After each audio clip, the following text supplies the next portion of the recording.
Bonjour à toutes et à tous, bienvenue en ce lundi. Avant les titres de cette édition, vos prévisions météorologiques et il fait gris aujourd'hui dans le nord et le Pas-de-Calais. Attention d'ailleurs aux petites averses dans la région, le ciel restera d'ailleurs couvert une bonne partie de la journée. Mais quelques éclaircies devraient toutefois arriver par endroits, notamment sur le littoral, d'ici cette fin d'après-midi. Côté température, comptez 23 degrés en moyenne pour les maximales à Lille, à Lens et à Douai. Et sur le littoral, le mercure montera jusqu'à 21 degrés du côté de Calais et de Dunkerque. Et 20 degrés sont attendus au Touquet et Berck-sur-Mer. Plus d'informations sur vos prévisions météorologiques, ce sera tout de suite après cette édition. Les titres, et à partir du 1er septembre à Dunkerque, les usagers du bus de l'agglomération basculeront dans la gratuité totale. Ils pourront ainsi se déplacer plus rapidement dans toute l'agglomération. C'est le pari en tout cas du nouveau réseau Decabus Communauté Urbaine de Dunkerque après 2 ans de travaux, de préparation et de réflexion également pour améliorer le quotidien des Dunkerquois. Et pour fêter l'arrivée du nouveau réseau de transport en commun gratuit, des animations dans les bus se feront dans l'ensemble du réseau. Vous le voyez sur ces images avec, à noter, des concerts, notamment dans les bus, mais aussi des spectacles et d'autres surprises à découvrir selon les organisateurs qu'on a rencontrés. Ils vous en parlent. Alors, voilà, donc ce changement du réseau, donc il arrive enfin à son terme. Il est né avec le projet des campus de mobilité. On y arrive au 1er septembre, donc avec le lancement du nouveau réseau de bus, qui sera donc aussi accompagné par un moment très festif le 31 au soir et le 1er septembre, le samedi 1er septembre, puisqu'il y aura des animations pendant toute la journée dans les bus et ainsi qu'en centre-ville plein Jean-Bart. Là, je vous invite à venir voir tous ces spectacles et animations qui seront très surprenants, vous allez voir. Maintenant, donc, pour nous, ça y est, on arrive bientôt au jour J, on va dire, où on va lancer donc notre nouveau réseau, qui est donc beaucoup plus dense que le précédent, puisqu'on a une offre de transport de plus d'1% en plus. On passe de 10 lignes de bus à 17 lignes de bus, dont 5 lignes chrono. Ces lignes chrono, c'est quoi une ligne chrono? C'est une ligne de bus qui a une fréquence de 10 minutes.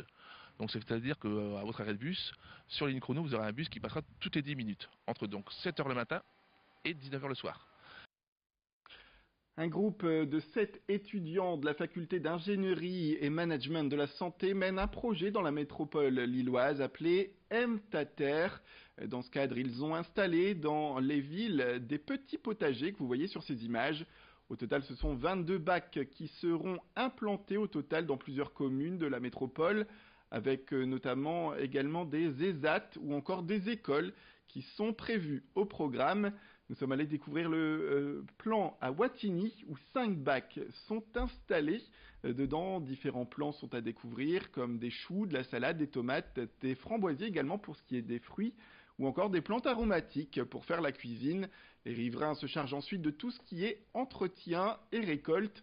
L'objectif de ce projet est double. Bien sûr, il faut préserver l'écologie grâce à ces plantations, mais également tisser du lien social, comme le racontent les programmateurs au micro d'Alexis Tessier.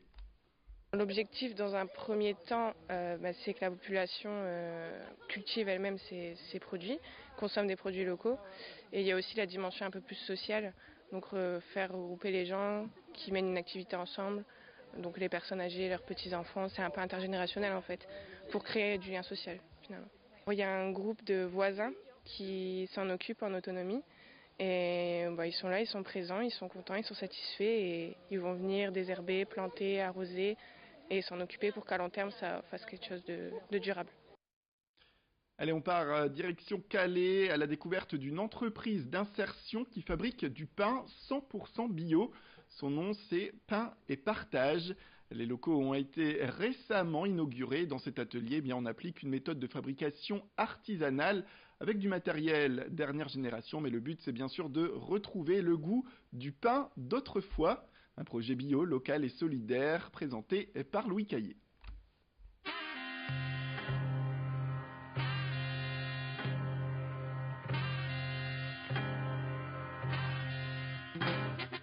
Un pain qui chante, à peine sorti du four. Chaque matin, David, le boulanger aidé d'Arnaud en contrat d'insertion, s'active à la préparation, à la cuisson puis à la livraison d'environ 300 pains. Ses destinataires, des groupes scolaires privés, l'IME ou encore la société de restauration Happy. Inaugurée au début du mois de novembre, l'entreprise d'insertion Pain et Partage a fait du bio son cheval de bataille. Un pain bio, c'est un pain qui doit être respecté, c'est un pain de tradition, c'est un pain avec une farine de T65, une farine semi-complète. C'est un pain où il faut prendre son temps. Un pain bio, il nous faut entre 24 et 48 heures de pousse.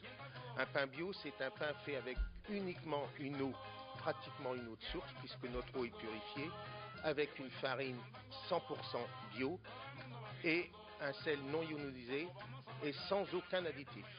Résultat, le pain est plus nourrissant, moins aéré et se démarque même d'autres pains labellisés bio, car la loi autorise l'ajout de 5% d'additifs au maximum.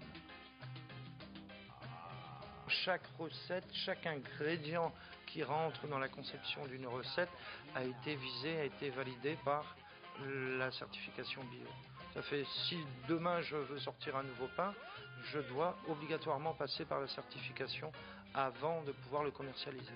Mais l'objectif premier reste bien la formation et l'insertion des personnes déscolarisées en recherche d'emploi ou bien qui souhaitent se réorienter en alternance senior et jeunes issus des quartiers prioritaires de Calais. De toute façon, le prochain embauche que nous pensons faire, c'est déjà quelqu'un qui aura une formation de boulanger, de façon à suppléer notre chef boulanger, de façon à pouvoir aussi se diversifier dans différentes qualités de pain. Mais qui dit diversification, dit partenaire à trouver. Parce que plus nous aurons de clients, plus nous pourrons nous étendre, plus nous pourrons créer de l'emploi. L'objectif, c'est avant tout l'emploi. Le mot de la fin. Moi je dis toujours qu'il n'y a pas de mauvaise farine, qu'il y a des mauvais boulangers. Non, c'est pas du tout plus difficile. Il suffit simplement de donner le temps au temps et de respecter la matière première. Et on arrive à sortir un pain qui est aussi sympa que le pain entre guillemets ordinaire.